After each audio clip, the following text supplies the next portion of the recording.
2020년 5월 26일 화요일 아침 예배를 하나님께 올려드립니다.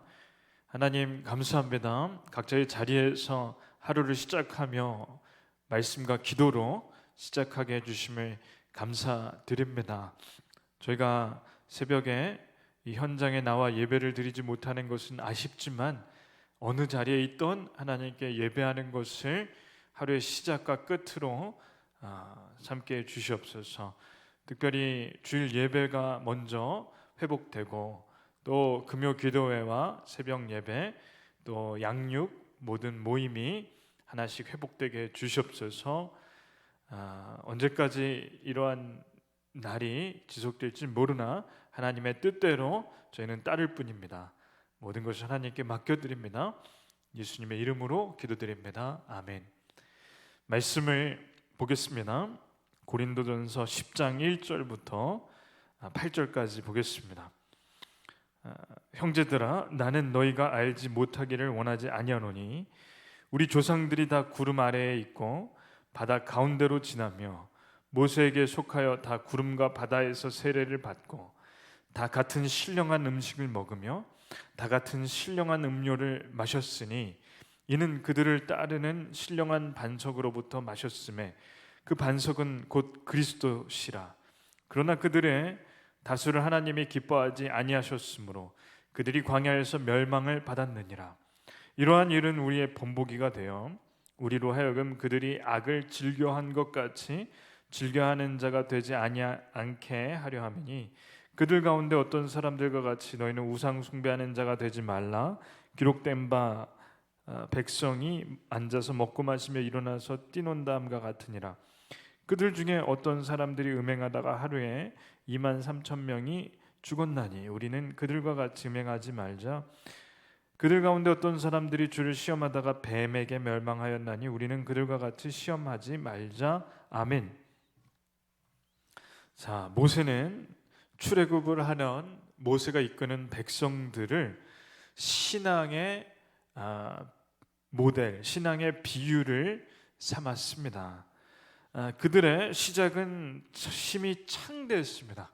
시작이 미약하지 않고 창대했습니다. 왜냐하면 출애굽을 할 때 하나님께서 손수 10가지의 재앙을 내려주셨고 6월절에 죽음을 건너가는 기적을 맛보게 해주셨습니다. 더군다나 그러한 기적을 한 번도 아니고 10번을 맛본 이 백성들에게 출애굽한 이후 홍해바다 앞에서 온 백성이 바다가 갈라지는 그 기적 중의 기적을 보게 하셨습니다. 정말 상상도 못하는 기적을 눈으로 그리고 몸으로 체험하였습니다. 그래서 시작부터 창대했다는 것이 더 많습니다. 모세는 바울은 이것을 이렇게 표현합니다. 다 구름 아래에 있고 바다 가운데로 지났다.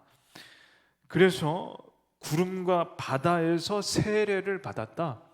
그러니 우리가 세례를 받을 때 저의 몸이 물속에 들어가서 그 물속에 들어가는 동안 옛사람은 죽고 물 밖에 나올 때 새 사람이 된다는 것처럼 이 이스라엘 백성들이 물 한가운데로 지나는 것이 세례를 받은 것과 같다는 것이죠. 기적을 체험하기 전에 10가지 재앙과 6월절과 홍해바다를 건너기 전에 이 백성들은 하나님을 잘 몰랐고 하나님을 찾지 않았고 하나님을 떠났던 백성이었으나 이제 세례를 받은 것 같이 그 바다가 갈라지는 기적을 체험한 이 백성들은 완전히 옛사람이 죽고 새사람이 되었다는 것이죠. 그리고 신령한 음식을 먹었다. 그리고 신령한 음료를 마셨다고 하는데 신령한 먹을 것은 만나이고 신령한 음료는 물입니다. 하나님께서 손수 만들어주신 먹을 것 만나였고 떡이었고 손수 하나님께서 주신 물이기 때문에 이게 우리가 성찬식에 하는 먹는 떡, 우리가 먹는 빵, 주님이 주신 빵과 포도주 그것과 똑같다는 것이죠. 그러니 이 성찬식의 원형, 세례의 원형이 이 모세의 출애굽 때 시작됐다는 것을 표현합니다. 그러니 이 사람들은 기적을 맛본 사람들, 10가지 재앙을 보고 거기서 하나님께서 구출해 주신, 지옥 같은 애굽에서 구출해 주시고 홍해 바다에서 살려주신 것을 경험한 사람들, 세례를 받은 사람들, 만나와 메추라기와 하나님께서 주시는 그 반석에서 뿜어져 나오는 물을 마신 사람들, 정말 기적의 세대이고 또 구름 기둥 불 기둥으로 인도해 주시는 그것까지 경험한 세대, 그리고 돌판에 하나님께서 십계명을 새겨서 주신, 하여튼 기적이란 기적은 다 맛봤던 이 사람들이 시작은 미약하나 끝이 창대한 게 아니라 시작은 창대하나 갈수록 미약해졌다는 게 오늘 바울의 핵심입니다. 왜냐? 이 사람들은 우상 숭배했습니다. 이 사람들은 하나님 대신에 애굽에 의지하려고 했고 하나님 대신에 우상 금송아지를 만들어 거기서 절했기 때문에 하나님께 혼이 났습니다. 뱀에 물려 많은 사람들이 죽었고 음행하다가 23,000명이 죽는 일까지 있었습니다. 그러니 바울이 이 앞장에서 9장에서 이 신앙은 다름질하는 것, 운동장에서 달리기 하는 것과 같다. 근데 이 달리기의 가장 중요한 것은 중간에 넘어지고 넘어지더라도 끝까지 완주하는 게 중요하다. 1등으로 들어오는 게 중요한 것이 아니라 출발했으면 끝까지 결승점에만 오면 의의 면류관이 있다는 것입니다. 면류관이 있다는 것이죠. 그러니 달리기를 시작한 사람은 끝까지 완주하는 것이 제일 중요하다는 겁니다. 1등으로 들어오냐 꼴등으로 들어오냐가 아니라 끝까지 완주하는 게 중요하다는 겁니다. 근데 이 출애굽을 한 백성들은 첫 시작 스타트는 좋았지만 끝까지 간 사람은 몇 명 안 됐다는 거죠. 여호수아와 갈렙과 그 가족들 빼고는 전부 완주를 못했다는 겁니다. 그래서 바울은 끝까지 완주하는 자에게 상이 있고 면류관이 있다.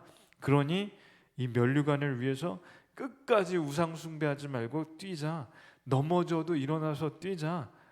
그것입니다.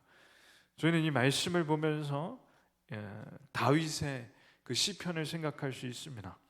다윗이 정말 여러 번 넘어졌습니다. 밧세바를 범하여서 넘어졌고 밧세바의 남편을 죽여서 넘어졌고, 그래서 나중에 압살롬이 배반해서 또 궁궐에서 쫓겨나서 넘어졌고, 이러한 무수한 넘어짐이 있었지만 다윗은 하나님의 마음에 합한 사람이 된 이유가 끝까지 넘어져도 일어나서 하나님께 회개하고 하나님만을 붙들고 끝까지 완주했기 때문에 하나님의 마음에 합한 사람입니다. 우리는 죄인이고 죄가 없는 사람은 한 명도 없습니다. 그러나 하나님께서 우리들을 용서해 주시기 위해 예수 그리스도를 이 땅에 보내셨고, 예수님을 믿으면 저의 죄가 흰눈처럼 또 양털같이 휘게 됩니다. 그러므로 저희는 죄책감 때문에 하나님 앞에서 넘어질 필요가 없습니다. 넘어지면 다시 일어나고 하나님께 나아가기 부끄러운 죄가 있더라도 회개하고 나아가면 됩니다. 우상 숭배하는 죄를 지었더라도 그 죄 회개하고 하나님께 나아가면 하나님께서 용서해 주십니다. 그러므로 저는 이 신앙의 경주를 끝까지 완주하기를 기도합니다. 이 신앙의 경주는 1등으로 가냐 2등으로 가냐 꼴등으로 가냐가 중요한 게 아니라 끝까지 가느냐가 제일 중요합니다. 저희는 끝까지 믿음의 경주를 완수하기를, 결승점을 통과하기를 간절히 기도합니다. 기도하겠습니다. 하나님 감사합니다.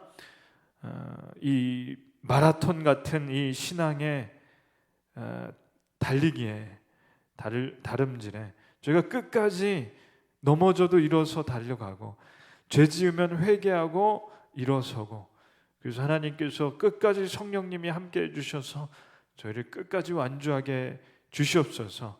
그것이 하나님의 뜻인 줄로 믿습니다. 이 모든 것 예수님의 이름으로 기도합니다. 아멘.